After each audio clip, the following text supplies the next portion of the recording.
Ole Miss has a shot for a major 5-star recruit despite what the media says.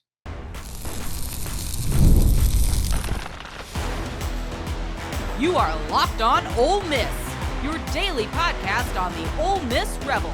Part of the Locked On Podcast Network, your team every day.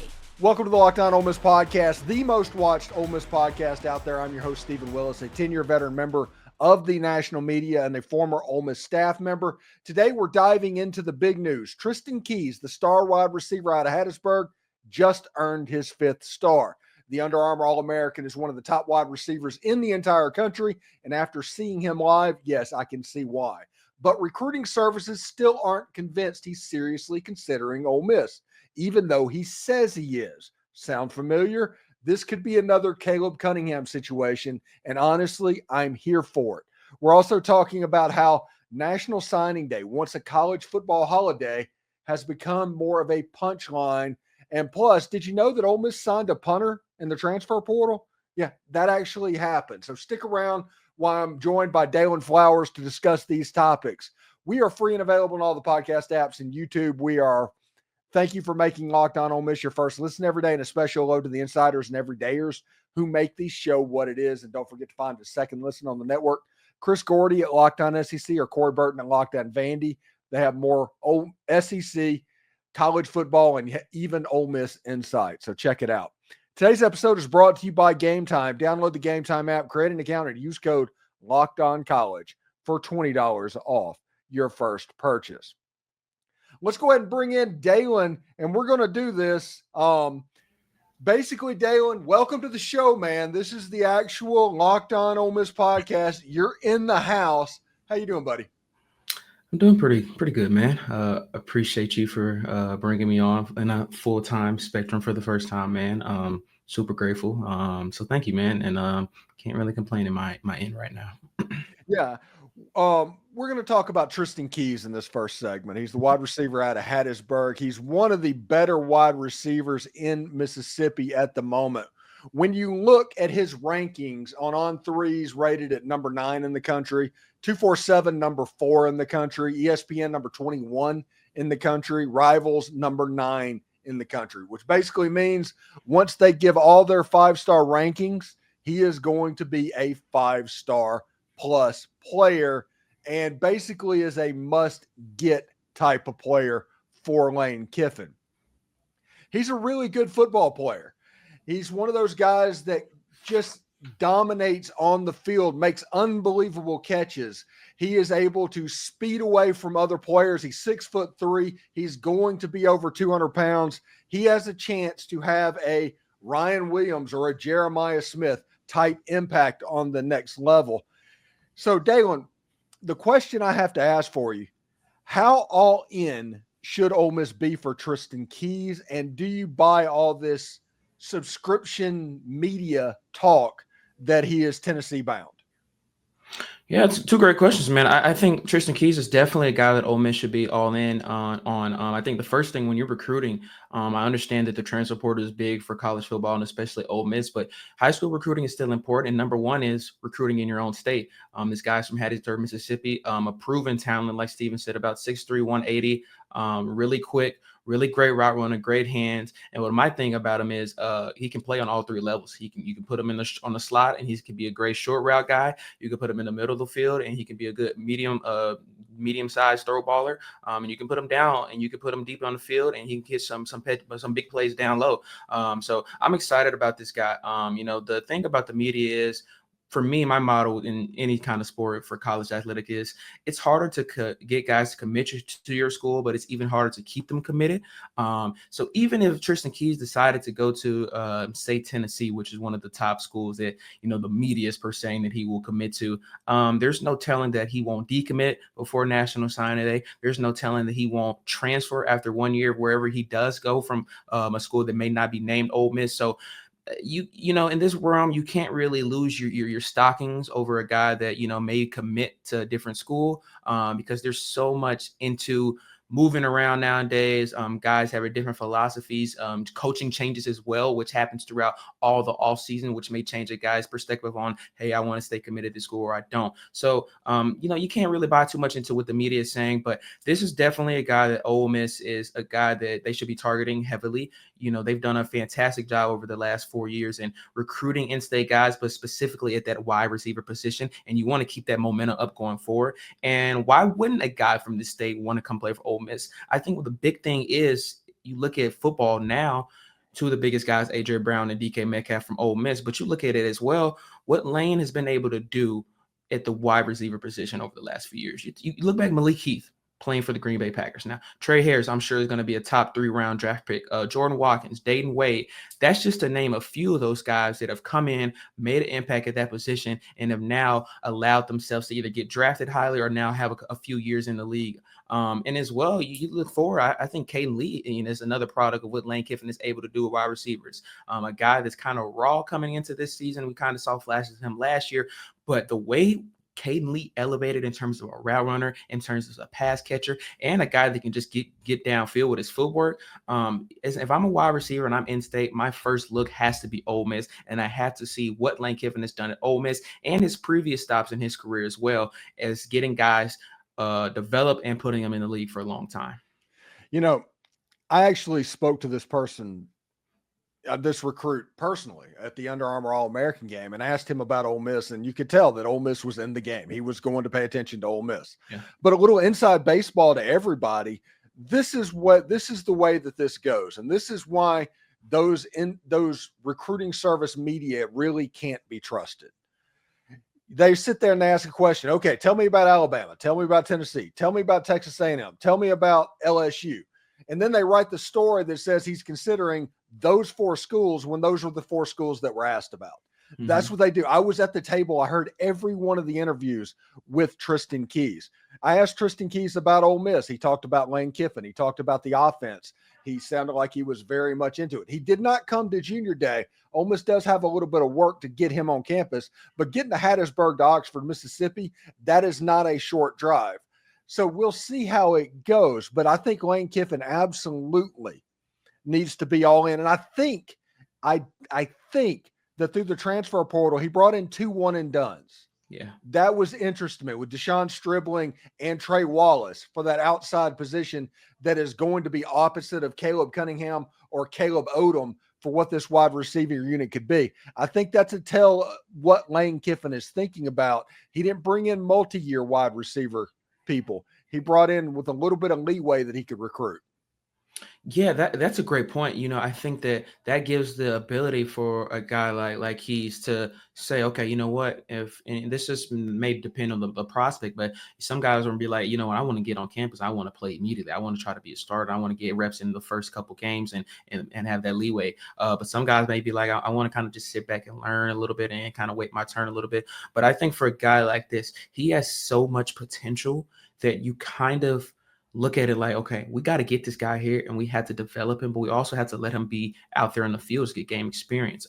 So I think this dude is an opportunity for Lane Kiffin to say, you know what, all you people that say I can't recruit in the high school realm, watch this, because Pete Golden's been able to do it really well since his time at Ole Miss. And don't get me wrong, Lane Kiffin has obviously been able to do it, but I think the retrospect of the transfer portal has overshadowed it by the mainstream media. And another great point Steven made is, just the questions that are asked by the media, which are now portrayed on social media, and people that don't sit back and actually go on YouTube and maybe watch those full interviews or are there in person with these players may not understand the total concept of what was asked, how that answer came about, and what's the total correlation to it.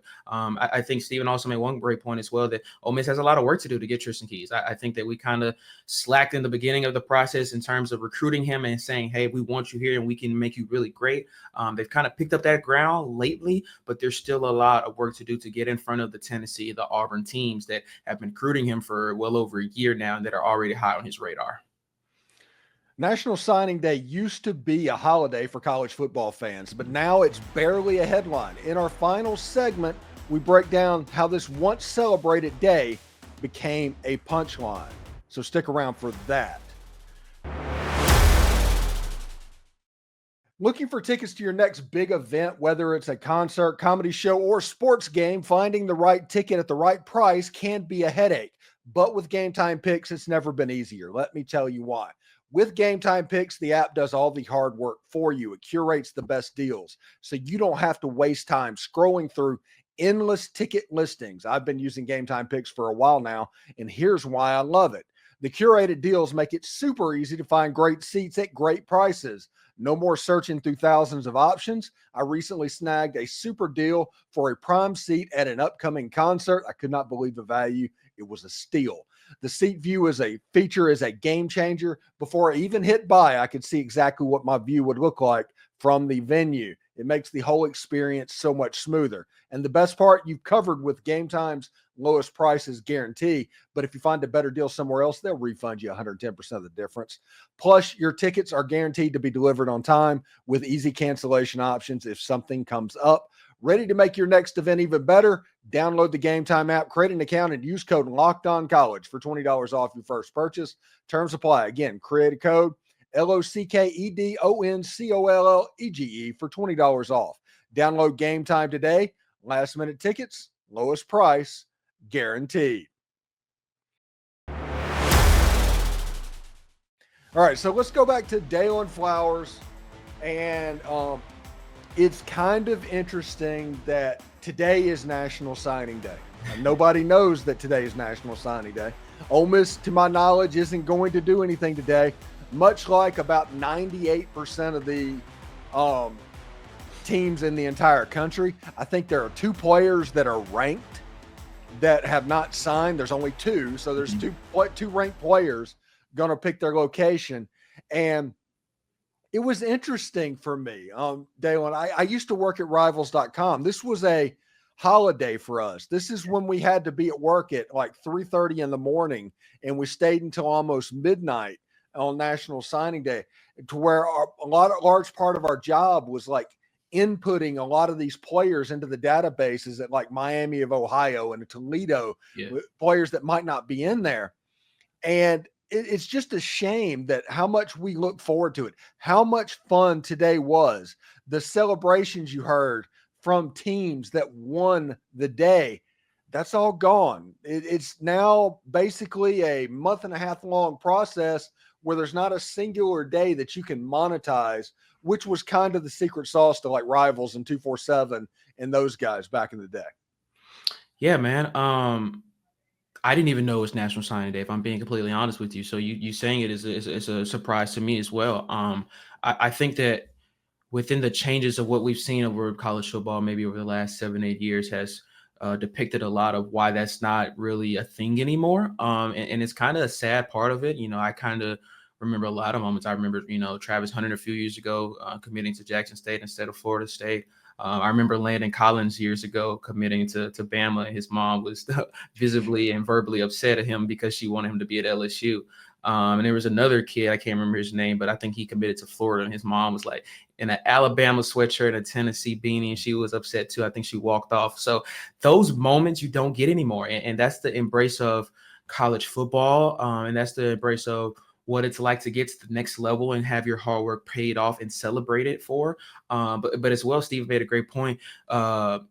Seeing those old videos of guys and the head coaches and their coaching staffs in the film room or whatever, having the TV on, and then they're all celebrating when they get that guy on National Signing Day. You don't see that anymore. I think I saw a clip maybe this past 2024 with Travis Williams of Arkansas DC getting a guy, but he was in his office by himself and he ran down the hallway by himself. Like, you don't see that the totality of that one particular day where guys that you've worked so hard for, you put so much time, so many visits, so many conversations with these guys, and you finally get them. That moment is now gone.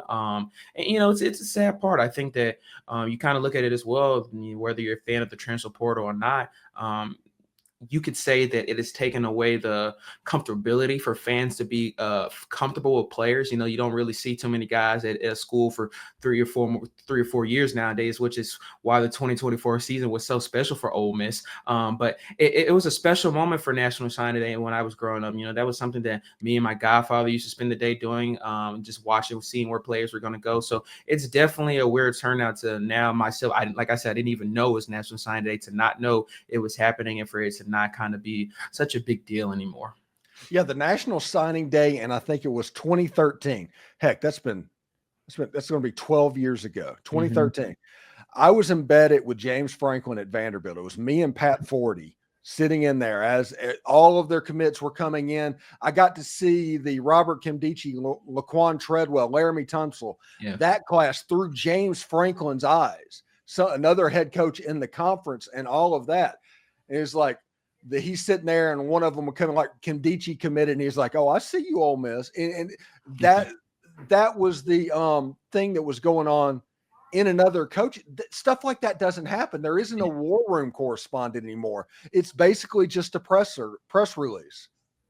Yeah, and I would love to sit down with a coach nowadays, and I have, but not to the level of a D1 college football coach. But how much energy are they even putting into, okay, let's get together to see if these guys are committing here?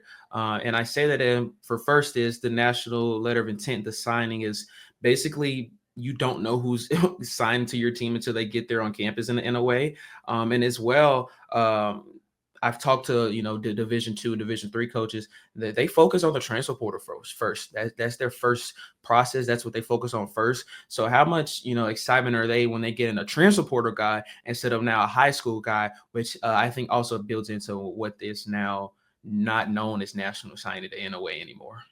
Yeah, and the crazy thing is, and this is just an example of somebody that on this National Signing Day, even as recently as 2 years ago, would have been a late signee kid. But Trey Hall, the running back out of Mississippi Gulf Coast Community College, early signed with Ole Miss. But instead of him going and waiting for an offer and signing, because Ole Miss didn't want to mess with their transfer portal options at that time, he just signed and kept it quiet. He did not have his recruiting ceremony, didn't have anything that was important for the kid until it was like, okay, now you can go public. And he did a couple of days before moving in.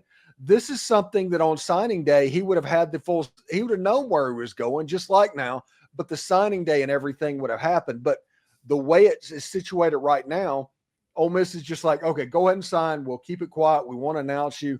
And then whenever we are clear of everything, then you can announce it. Yeah, I think even just last night, which was, Monday night, Ole Miss made the transfer portal video, the 2025 transfer portal class, the big hype video, which is they've made over the last few years now. If maybe I'm wrong, someone correct me, you Steven correct me, but I haven't seen the high school high school ranking guys have those type of videos for Ole Miss, and that may just be an Ole Miss thing, but I haven't seen it from a few other programs that I follow on social media. And another good point that you kind of bring up that I want to tie into is how much are we looking at guys like Trey Hall, who are now being overshadowed just because they're not in the transfer portal. They haven't shown experience at a high level school before. And I don't think that's fair to a guy like Trey Hall. But it's just the way that I think football is now turned out to be. And I think that guys like that, they kind of run so far underneath the door that when they're appearing on the field, you're like, who is this? Where'd he come from? And then they play so well, you're like, where has he been at? So it's a weird factor. But it builds into just what today of college athletic is, because it's not just football either. I mean, I see it in basketball, I see it in baseball as well. So you take it with a grain of salt, but I think that these young men definitely deserve more opportunities to be showcased because they have also put in the same amount of work to get where they are today. Yeah, and after the transfer portal, the group of student athletes that got basically ignored, gotten forgotten, there were JUCO players. Yeah. And we've seen a lot of JUCO players in our history. They've been very good. Now, here's the change, and this is what made them relevant again, and that is Diego Pavia and him and his eligibility crisis and everything. Trey Young could be coming to Ole Miss as a freshman. He could be coming as a junior. We're not 100% sure, but that is something that's possible. Cedric Beavers came from Jones County Junior College last year. He's somebody that could get those 2 years back, just like Raymond Collins. There is some value now that has gone into the junior college system. And in Mississippi, the junior college system is very, very good. It's like Mississippi and Kansas as the two big dogs in the country. That's a great point. As far as I've been alive and kept up with JUCO sports, Mississippi's always developed like some of the top football talents ever, and even before I was born. So that's a great point. And I think as well that guys that are coming from those JUCO schools, people from the just a part of the regular fandom world, they say, maybe Lane Kiffin, maybe, Brian Kelly, whoever you want to say, may not be recruiting to their highest potential in terms of guys that aren't in the transfer portal, but they are. They're just not being talked about like a Trey Hall. They're just not being talked about because they went to JUCO or they came from a D3 school. But these guys have produced at a high level, especially at certain schools. I think a big part of that is, okay, you could be great at a JUCO, but are you going to a system? Are you going to a coaching staff, a scheme that is going to allow you to be great and do what you do great?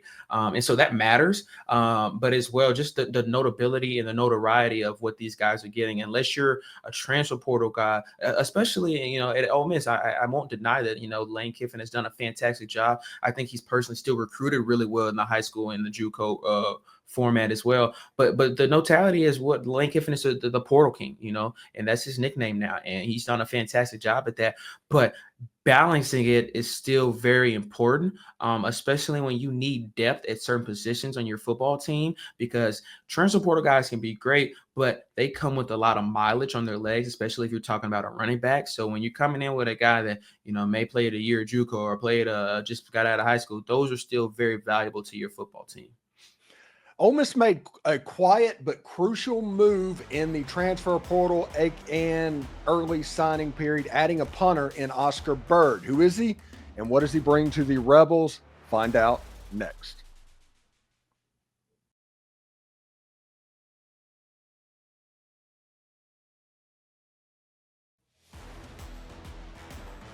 All right. We're back with Dalen Flowers, and Ole Miss brought in a punter. Everybody, that was one of the most asked questions that I have received over the last couple of months is, what are we doing about punter? What are we doing about punter? Frazier Messine, it looks like he's going on and moving on to the next level. Does Ole Miss have a replacement? And it looks like Ole Miss does. Now, I've referred to him as transfer portal, and I've referred to him as high school signing, both of them, because the truth is I'm not exactly sure which one. He's listed as the high school signee coming in as a freshman, but he's on the transfer portal video. So that is interesting. His name is Oscar Bird. He's a punter from Sydney, Australia. His club of Australian rules football was AFL Sydney. And if you look at his uniform, Dalen, that says Hungry Jacks, but that is the Burger King logo. I love it. I really don't know much about Oscar yet. I'm still learning about him. But I think that it kind of brings a bit of warmth to my heart that people are even asking about a punter. I think that's something that I personally talked a lot about with you, Steven, throughout the 2024 season, that I thought we kind of struggled in the early parts of the season with special teams. That's just as important as offense and defense, special teams, putting yourself in good positions field-wise, putting your opponents in bad positions field-wise. So getting a guy like this early and out the way is important. And a guy that, Oscar looked a little built right there. So, we punted. He's about 6'4", 210. Yeah, if we punt it and, our guys aren't tackling and it's punter versus returner, I feel a little confident Oscar Bird may be able to put a guy on the ground. So he looks exciting. Those guys that are overseas, especially Australia, you've seen a lot of those guys be developed really well in college football and make a career in the NFL as well. So I'm excited, and it's definitely a position that, normal football fan isn't talking about, punter, but it's important. And you need a quality guy like that. They can help your team out in critical situations. So I'm excited that we were able to get this guy, and then Lane Kiffin targeted him and was able to get a guy that he thought could profoundly help this football team moving forward. Yeah, and he's coming in as a freshman, so he does have 3 years of eligibility. That's a big thing. And Frazier Messine, he struggled a little bit when he first got to Ole Miss, Yeah. but by the end, and he just decided to turn it loose. Yeah. You could say, it's like, okay, I get it. I know why they signed him now, because just launching like 60-yard bombs.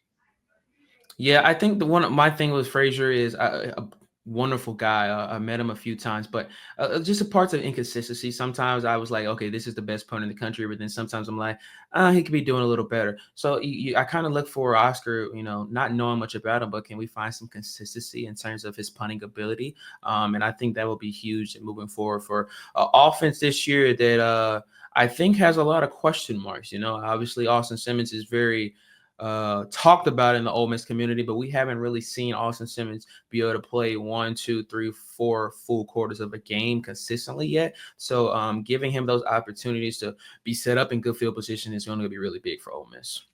Yeah, I think so. And I was on the podcast with Brian Smith that's going to air Friday night called The Portal.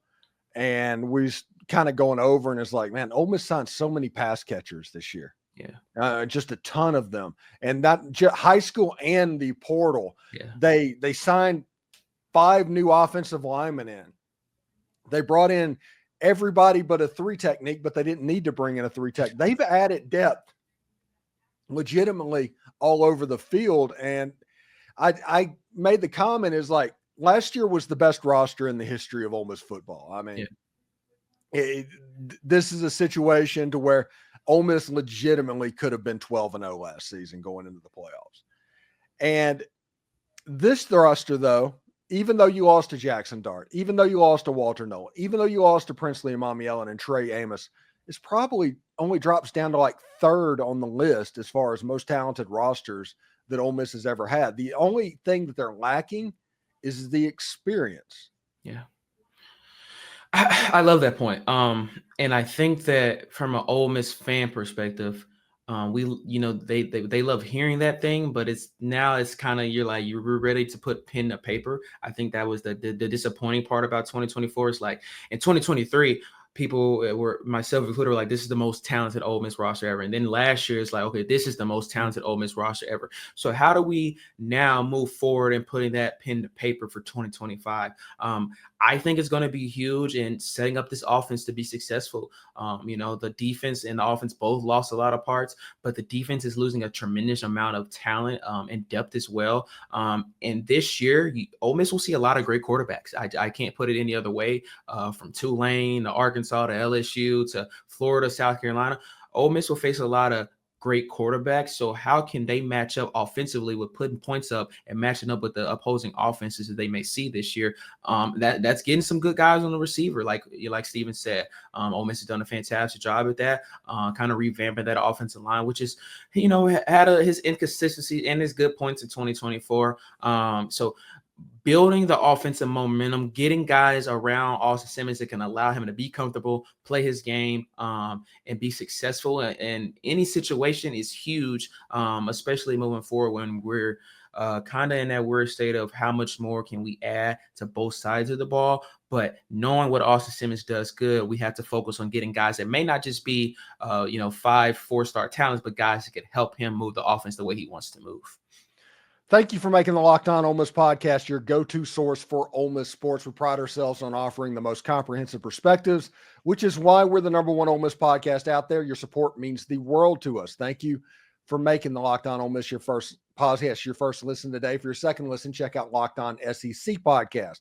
Host Chris Gordy holds no punches, covering the best conference in all of college football. Find Locked On SEC on YouTube or wherever you listen to your podcast. I do want to say thank you to Dalen Flowers for coming on the show. The big show for his first time. He did a fantastic job. I want to say hotty toddy to everybody. And just remember, analytics is just the old English word meaning bad football. We'll see you tomorrow.